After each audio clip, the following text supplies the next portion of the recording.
دست به جنایت زدن جوانان و نابالغان باعث تأسف و نگرانی است، چونکه در این سن و سال باید این طبقه جامعه از پی علم و هنر باشند. کارمندان ریاست وزارت کارهای داخلی در نقلیات بوده 2 نفر را برای صادر نمودن جنایت اوباشی و راهزنی بازداشت نمودند. دستگیر شدگان کنجه شاهرخ ساکن ناحیه رودکی و حسنов یاسین ساکن شهر دوشنبه سن 25 سپتامبر سال 2020 تخمینا ساعت‌های 22 شب در کوچه افضلی واقع در شفت بینای وکزل پایتخت به 3 نفر جوانان در افتاده آنها را زیر لط و کوب قرار دادند و با استفاده از تپانچه کودکانه آنها را تهدید کرده 1 عدد تلفن موبیلی و 1 مقدار مبلغ آنها را تصرف نمودند.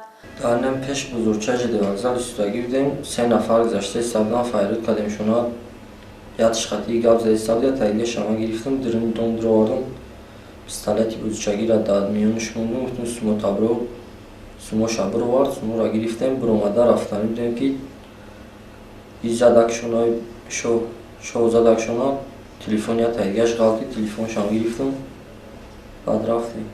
و با این کردار جنایتی خود به جبریدگان نزدیک 3000 تومانی ضرر اقتصادی رساندند. آنها گمان بر شدگان در حبس پیشکی قرار داشتند نسبتشان پرونده جنایتی آغاز گردیده است.